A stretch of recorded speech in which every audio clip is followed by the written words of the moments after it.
Hello, my name is Demetrius, and this is my second confessional for the second round of Harvard Diversity Project interviews. Now, I took away many things from this whole second interview and the entire experience, but the first thing I wanted to talk about was how important it is to always be on your A game and to perform at your best always, because you never know when someone's watching you. And that's been clearly shown throughout the entire interview process. Back to the first interview that we had, I obviously had no idea that Mr. Fleming or Miss Britton were watching us and listening to what we were saying at all, because we had no idea.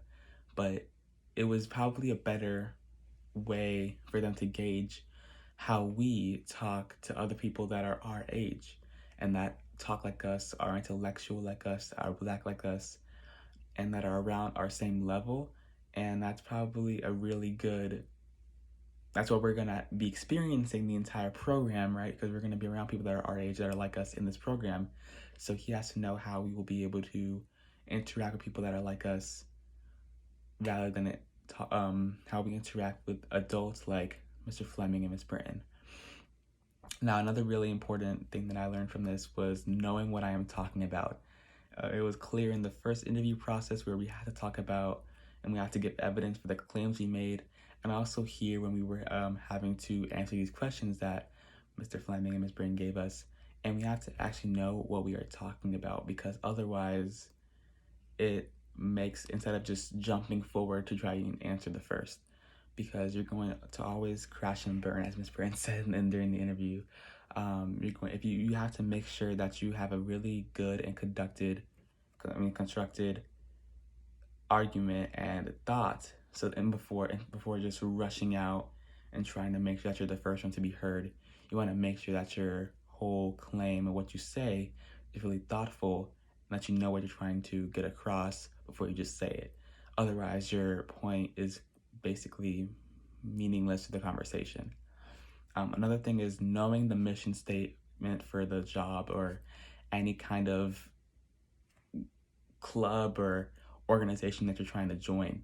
You want to also always make sure that you know the mission statement for it. Otherwise, you won't really know what the whole organization is about. Like, why would you try and join an organization that you know nothing, or you don't really know what they stand for, what they drive from, their background, what they're trying to achieve? It makes no sense to try and just go into an organization like that without knowing these things. And that's a really big part. Like, a lot of people, it's the Harvard Diversity Project is a lot more than just debate, right? And so you have to make sure that you really know the mission statement and all these things for any job, not just here, but also for any kind of job that you're trying to apply for, or any organization in your entire life. You always want to make sure that you do your research so you know what the whole company is about before just rushing and trying to do it.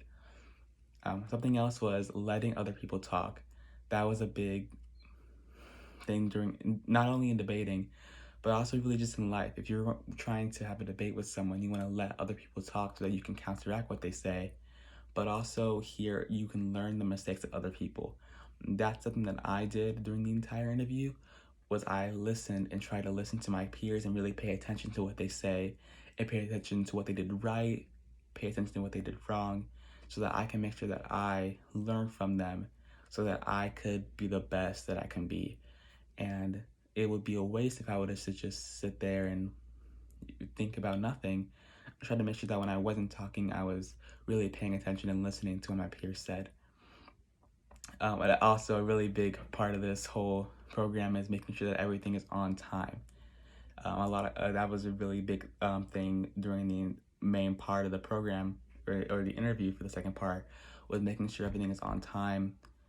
And because that really shows how committed you are to a program by how you try and submit things. Like, if you don't really care about a program, you would just turn it in last minute or whenever you want it to be, and be like, oh, whatever, at least it turns in, right? But like, if you really care about the program, you're gonna try and make sure that you do it hours ahead.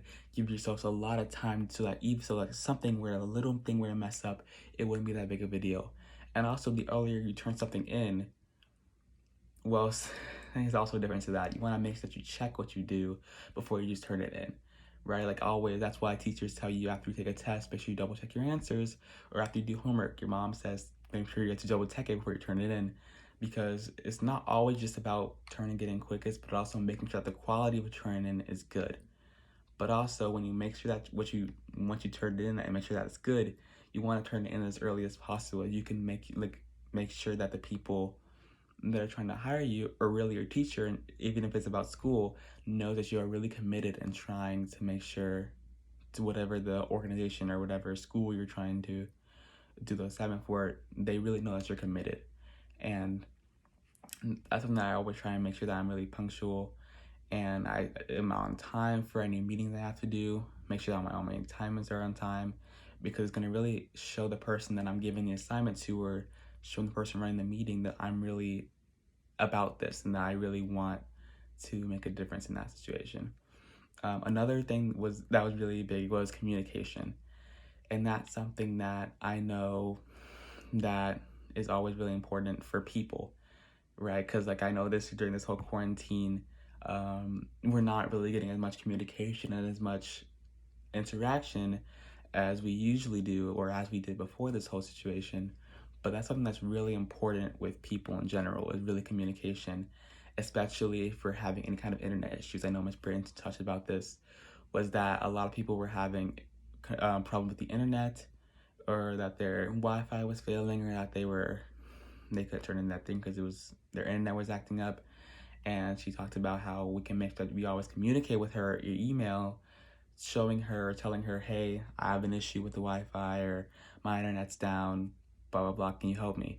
But also she said that it's really important to try and make sure that you can help yourself, like search up on Google how to upload YouTube, how to connect to Wi-Fi, how to do all these things yourself, because she's right. She's not my mom. She's not my teacher. It's not her responsibility to take care of me and make sure that I'm well fed or make sure that I'm ready, right? It's my responsibility to make sure that I turn in my assignments on time. It's my responsibility to make sure that my Wi-Fi is working, that make sure that I am prepared for any task that I have to do. It's my responsibility. So that's something that I thought was really important, and that's what I learned, and make sure that I can touch up on. Another thing that we talked about was really the seriousness of this program. And I understood it before this interview, but this interview really, really, really cleared up for me how important this whole program is, and how much work and how much sacrifice was put into this program. Like, we talked about how important it is and how long Mr. Fleming took, and how he basically, or no, not basically, literally made something really beautiful and out of nothing, that helps all these young kids get into colleges, scholarships, teaching them foundations for life and making them world changers. And he made it out of nothing. And that's something that I really wanted to thank him for, was because without that, I wouldn't have this crazy opportunity, right, to even apply for this program, because it wouldn't have existed. And they were talking about coming to the table and how important it is to get a seat at the table. But also, not only that, it would be really important to appreciate and thank the makers of the table, the people that got you there. And I really want to take the time to thank you, because without it, I wouldn't be here trying to apply for this program. And it's really something that can help young Black teens or aspiring world changers everywhere, and could help them get a better chance to try and change the world, right? And this program is really serious, and it's a really big commitment, and it's a really amazing possibility and opportunity. And that makes a lot of sense. This also takes a lot of responsibility, again, with the whole punctuality of it all and making sure that you're on time for everything. You have to take that own responsibility. Like I before, like a year or two ago, I wouldn't be checking my email, but now I know that I have to make sure that I check my email every morning to make sure to see if I haven't gotten anything. Try and make sure that I do every assignment that needs to be done on time, and make sure that's done really completely, has good research behind it, because eventually in college, I'm not going to have my mom to sit there and be like, did you do your homework? Did you make sure that you got this email checked in? She's not going to be there to help me do that. She's going to be doing her own thing, working, or hopefully retirement. And relaxing and knowing that I want to be able to give my mom the satisfaction of knowing that I can take care of myself. And I also need that for myself as well. If I'm trying to get into a college or to be successful in life in general, I have to be responsible and prepared to take on any challenge that really comes to me. And this also comes with make sure that I really want this opportunity. There's no point in me trying to go through a lot of work if I don't really want the opportunity. And that's what Mr. Flang was talking about today, was that some people, like 10% of the applicants for the program dropped out. And it was because they weren't ready, or they didn't realize what they really wanted to do. They didn't realize the hard work that it's going to take, the determination, the level of preparedness that they need to have, the responsibility it takes. They weren't ready and they weren't prepared. And also they could have just not wanted to do it. They had no idea. Maybe they got forced to do it. So this program really takes knowing what you, as a student and as this diligent person that you are, you have to really know that you want to do this if you're going to really want to put in that effort, right? Because some people, they'll go out of their way to look up when is the new I don't know, Drake album coming out? When is the new movie Fast and Furious coming out? And they'll like take time and research, like, oh, when's this new video game coming out? When can I get tickets for this new concert that I want to do to? And they'll take their time out of their day to make sure that they are the first person in line for those concert tickets, right? Because they really want that, and that's really what they really, really want to experience. And it comes to the same for this. Like, if I really want to experience and do well in this program and have a really good shot, I have to really go leap at the opportunity to complete any assignment that I've given, to make sure I do the best in every interview so that I can really get the best opportunity that I can for this program. And that's something that I really learned out of this whole experience. And those are just some of the things that I've learned through this interview process. I want to say again, really thank you for giving me this amazing opportunity and for building up this amazing program and for giving me a possibility to enter it. Thank you so much.